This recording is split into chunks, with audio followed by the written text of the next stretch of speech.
Mama, welcome to the Mrs. Mummy PhD podcast. I am your host, Dr. Michelle Gibbs, and this podcast exists to help scholarly mamas like you to achieve your life and academic goals without sacrificing what matters most. Here, we're changing the overwhelm, juggle, struggle narrative around what it means to be a mama on an academic journey to one of empowerment, fulfillment, and purposeful success. So how do we successfully navigate these journeys?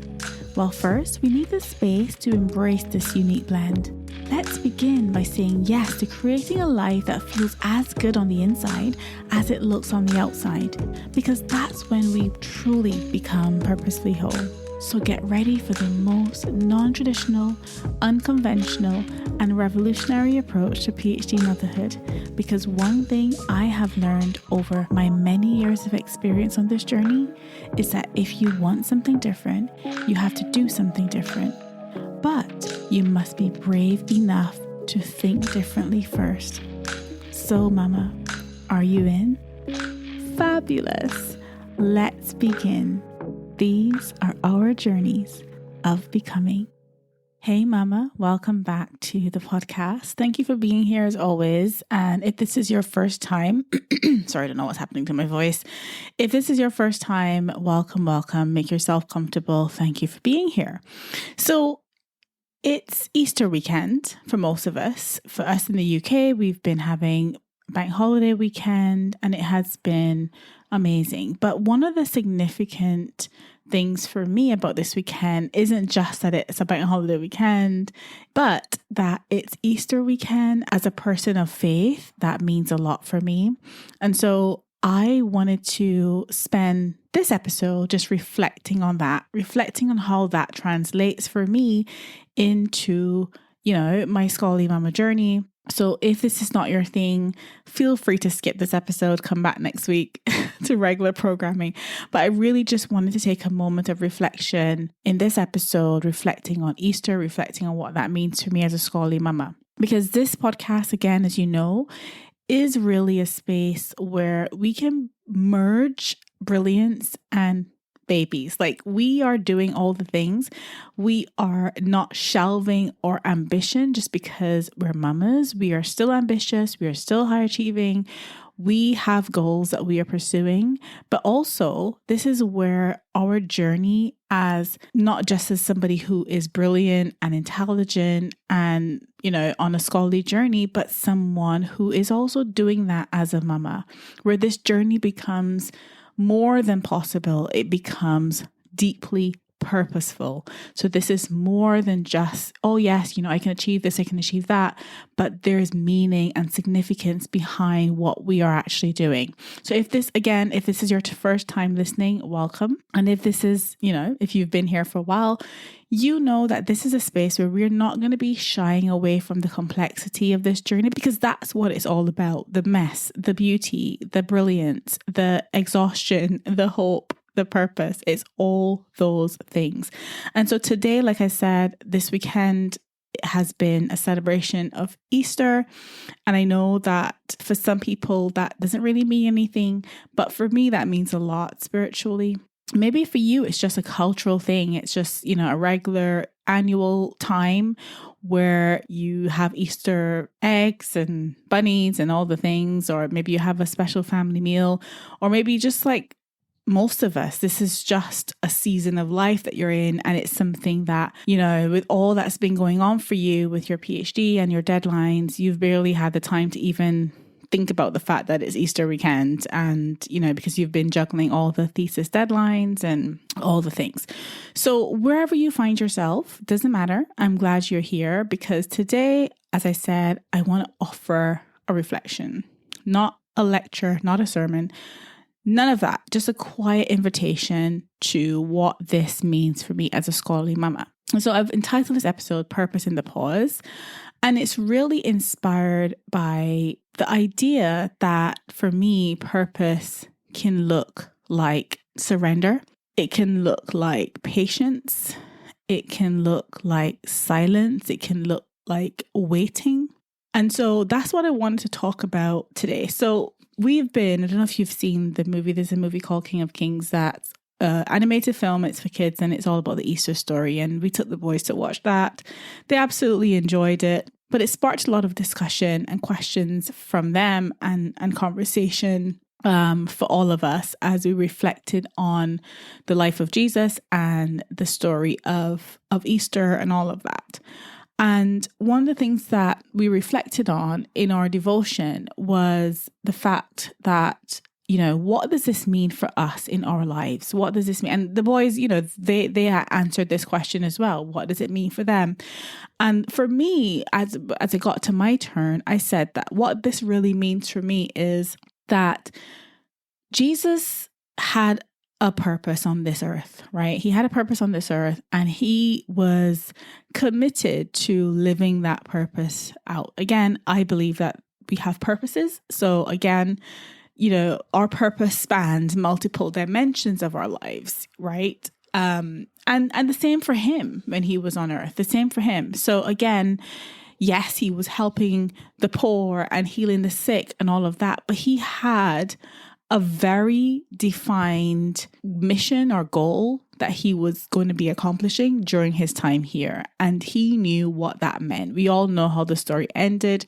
And we know at the end of that, he said, it is finished. He accomplished the goal. He did what he was meant to do.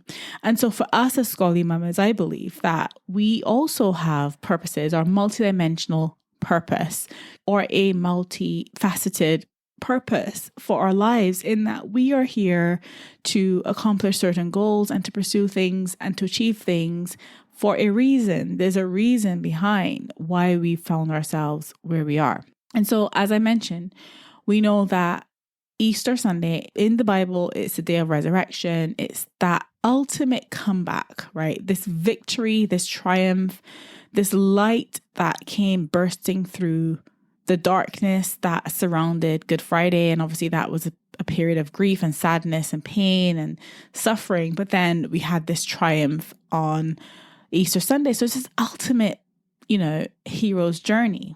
But one of the things that I was reflecting on was the meaning of that Saturday that was in between the Good Friday and the triumph of the Easter Sunday.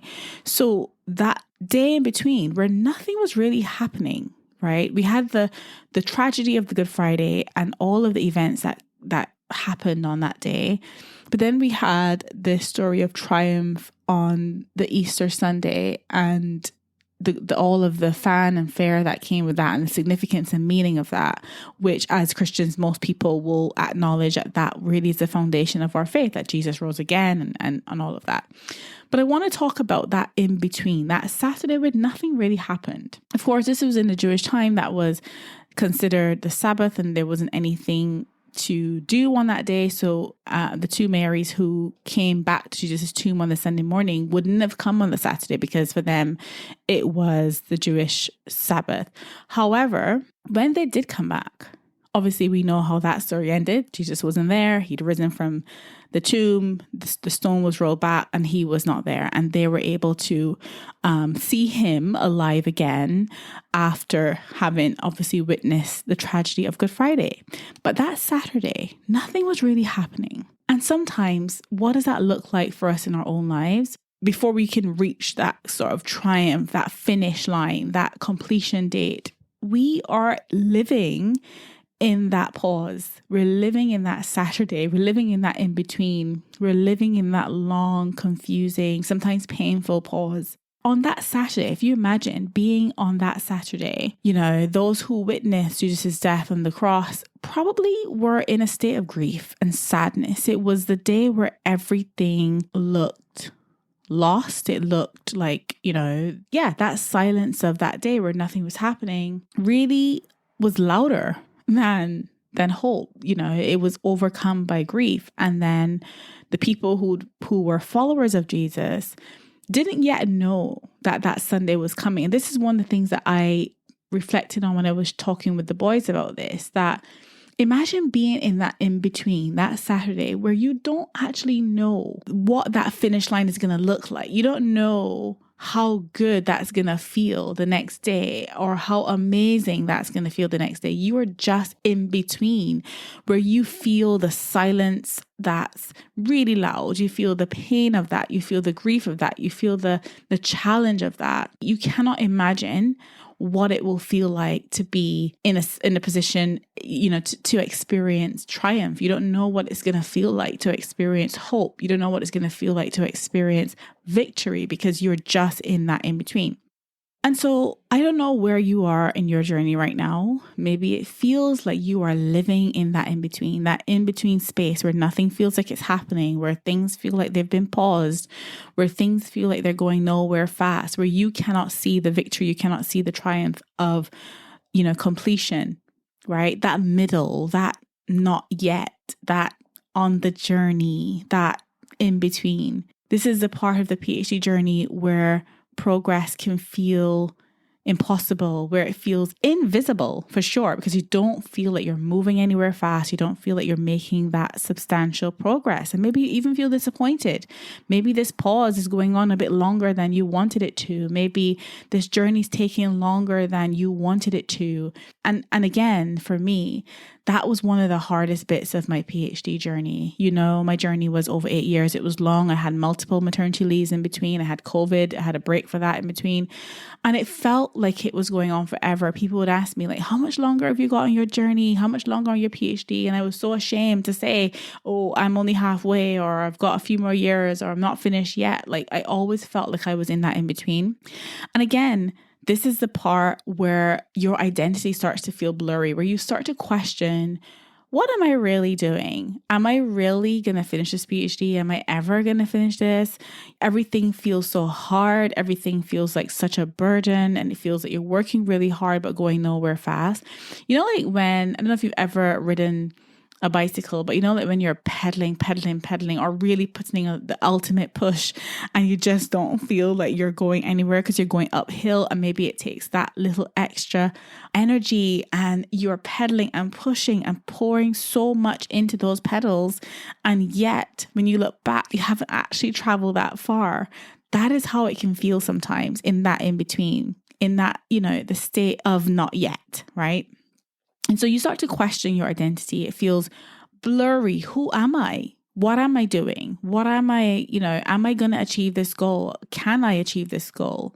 And this is the part of the journey where you feel sometimes invisible. You don't feel seen. You feel like, well, I haven't quite finished. I'm not there yet. But I want you to know that if that's you, you are not alone in that space. You are not alone in that space. Even going back to the story of Jesus, I'm sure Jesus had moments where his purpose, that journey that he meant to travel felt heavy, right? Felt like, do I really want to go through with this? He cried out. There were times where he cried out in pain, in anguish. And there were times where he was misunderstood. He felt unseen. He felt that even those people who were closest to him couldn't see him, couldn't understand what his journey really was meant to be. And even though he told people what was coming, a lot of them forgot. They just didn't believe it. They assumed that those things wouldn't really happen. And why would those horrible things happen to such a good person? And yet he persisted. He continued to walk that walk, not because it was easy, but because he knew that was his purpose. That was the calling that he had on his life. And so he knew the purpose why he was there. He knew what he was sent to this earth to achieve. He knew why he came. And he knew that even though the path would not make sense to other people, he still walked it, right? He still walked it. He still persisted. And I know a lot of times, because our families love us, they want the best for us. They don't want to see us in pain. They don't want to see us suffer. They don't want to see us struggle. And when we are navigating this journey as a mama, as a PhD student, and we are feeling overwhelmed, sometimes, with the best intentions, our loved ones are like, why don't you just, walk away from that? Let's quit. Like, why are you just putting yourself through that? And there are times where we ourselves think that. We ourselves feel like, oh, this is so hard. Why am I bothering with this? I asked myself that question so many times because I was on the brink of quitting quite a few times during my PhD journey. And I know that that was hard for my husband to support me through. I know that was hard for him because really what his heart was probably saying was just tell her to just quit. Just tell her to, do what's, easiest and least painful and least stressful. But I'm glad that he encouraged me and reminded me of the greater purpose for why I was doing what I was doing, and reminded me of the fact that even though the journey doesn't make sense to other people, even though the journey is tough, that I knew why I was doing what I was doing, and I wasn't there without purpose. And so this is what I want you to hear today. I want you to know that you are walking a path that other people may not understand. So your PhD colleagues probably don't understand that as a mama, you have a greater purpose. Your purpose on this earth goes beyond yourself. You are walking this walk because you have kids that you're setting an example for. You want to better their lives. You want to better your own life. You want to achieve a goal because this is something that you set out to do for yourself. And this is what you want to do. This is what you want to achieve. But despite best intentions, they may not get those heart tugs of motherhood. That drive that fuels your determination to see this journey through. They just may not get that, and they just may not get the tugs and the heartstrings that remind you of what really matters beyond titles and accolades, beyond achievements. What really matters most to you. They may not get that. But also your mama friends, they don't understand the PhD journey. They don't understand the temptation to want to quit. They don't understand how hard the journey can get, how many times we question ourselves, and how much of our journey is lived in that in-between state, and how hard it is to envision and picture the victory, picture the completion, picture finishing, walking that stage and graduating. How hard that can feel sometimes is beyond words. But I know that if you are listening to this podcast, you are probably in this position. You are probably navigating a PhD journey as a mama. And so I'm confident that you know just how hard that is. And the path that you're walking may not be understood by everyone, right? You may be sacrificing comfort. You may be sacrificing time. You may be sacrificing sleep sometimes to pursue something that lives really deep in your heart, that really is occupying the depths of your spirit. A calling, a conviction, a vision for your life, for your kids' life, for your future, for the change that you want to see in the world, in your field, what have you. So whether that's through research, whether that's through writing, whether that's through teaching, advocacy, or simply just showing your kids what perseverance and persistence and purpose looks like, you are creating something really special here. You're building something. And just like Jesus, your journey may not be flashy, right?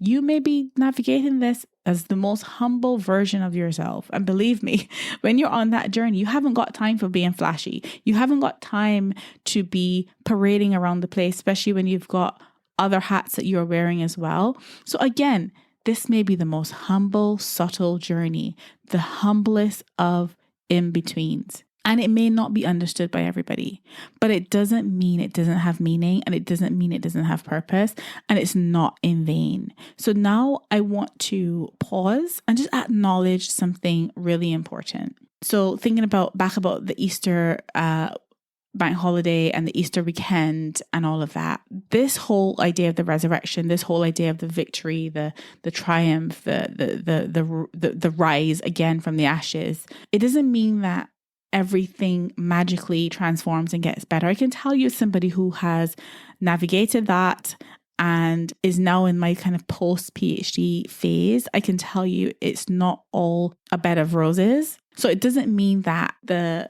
hardship disappears completely. But what it does mean is that there is more to the story, right? That this in-between is not the finish line. This in-between is not the end. Even that pain and suffering that you may experience on the Good Friday, the grief part, this is not the end, right? There is more to this story. That what may feel sometimes like dreams are on the lifeline, that clarity is blurred, that confidence is eroding, that's not the end of the story. That is not the end of the story. There is a rise coming. There is a return coming. There's a reemergence of who you are coming. And there may even be an unveiling, this is the key bit, of who you are becoming. Who are you becoming in that in-between is so important. In fact, probably more important than the triumphant, the victorious version of yourself. It's that in between. Who are you becoming on that journey? And so I want to encourage you that you don't need to have it all figured out. Absolutely not. You don't have to see the full picture. You don't have to see the finish line. Sometimes you just can't see it, right?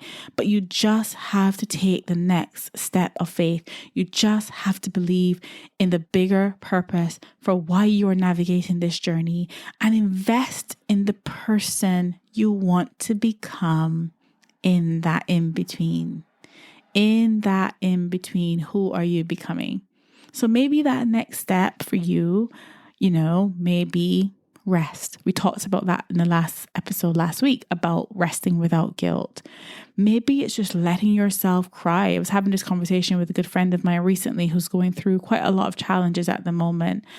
And we're talking about, how sometimes just discussing these things can make us feel like we are, we will burst into tears. And I remember saying to her, so what if you burst into tears? That's okay. It's okay to cry. Sometimes we all need a good cry. We all need to get it out, right? For you, the next step might be emailing your PhD supervisor and just sharing, how hard it is and the fact that you may need to take a break. Or maybe it's deleting some kind of, half-finished draft that you started ages ago that is going nowhere and it's taking you down a rabbit hole that you don't want to go down. And the only reason why you were going down that rabbit hole is because you felt this pressing need to be productive. And maybe you don't need to do that. Maybe you can let go of that and give yourself the break so you can get clarity again, right? Whatever it is, when purpose is rooted in love, it always finds its way to life again. It always finds its way to life again. So this in between, I know it feels hard, but if you are doing this for the right reasons and you are following what you are meant to be doing, you will find your way to success. And I know the world often tells us that we have to choose. We've got to choose either have the career or have kids, that you can't have both. Or maybe you've got to pick either the passion project or the career, or you've got to pick either research or rest and well-being. But what if this whole Easter story shows us a different path? What if it reminds us that we don't have to choose, that we don't have to be one or the other, that this is a process, this is a journey that happens in the in-between, that our becoming is actually happening when we feel least seen, when we are the most invisible, that there's something there happening that's transforming us. That's our journey of transformation. And maybe it's reminding us that the purpose is actually in the blend itself, not in one or the other, not in choosing, but in the blend itself. That power is made perfect in weakness, that silence is not the absence of purpose, and that it's the space where purpose takes root. So again, this is what I say time and time again. Who are you becoming on this journey? Because it's in that in-between, it's in that middle, it's in that not yet, it's in that journey of becoming that purpose can take hold and take root. So you are not behind. You are not forgotten. It is not too late. It is not too messy. You are not too tired. In fact, you are not too anything. You are in progress. Give yourself grace. Give yourself permission to be in progress. We talked about that a few episodes ago. permission to be in progress. You are in progress. And in this purposeful pause, whether this is chosen, whether you chose to take this break, whether you chose for the journey to be this long, whether you chose to be in this in-between for this length of time, or whether it's been forced upon you for whatever reason, something really special is happening beneath the surface. You know, when you think about icebergs, you know, at the top, it may just look like a rock that you could just kind of push out of the way. But there's a lot happening beneath the surface. And in fact, that's where the beauty really is. Because beneath the surface is a mountain under there, right? This is where the purposeful work is happening. So let me remind you today that on this Easter weekend, resurrection doesn't just mean come back, even though that's great and it's amazing to know there's a comeback coming. But it doesn't just mean that. It means coming alive in a new way. It means becoming her, becoming someone new, becoming a new version of yourself.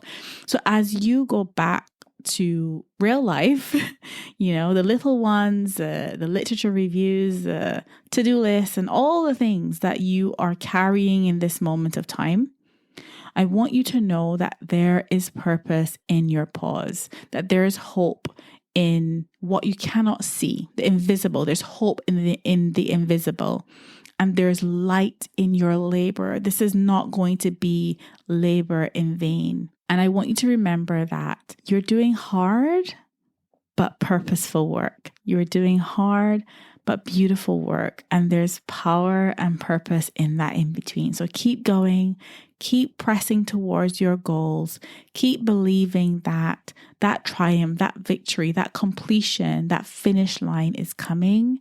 But again, the real beauty is in the in-between, in the journey, in the messiness of all of this as you navigate your PhD with kids in tow, with family life, all the things. I wish you, Mama, every success. So until next time, sending you lots of love and gratitude. Take care, Mama. Bye for now. Thank you for tuning in to the Mrs. Mummy PhD podcast. I hope you've enjoyed the episode, and if you did and you want in on this movement, please head over to mrsmummyphd.com or scholarlymamas.com. If you want to do your PhD well without sacrificing yourself or those you love dearest, then you need your hands on all the ways that we can work together to transform your journey of scholarly motherhood from one of overwhelm, disillusionment and burnout to one of scholarly joy and purposeful success. Make sure you head over to mrsmummyphd.com. I'll leave a link in the show notes. I cannot wait to work with you. Remember, Mama, these are our journeys of becoming.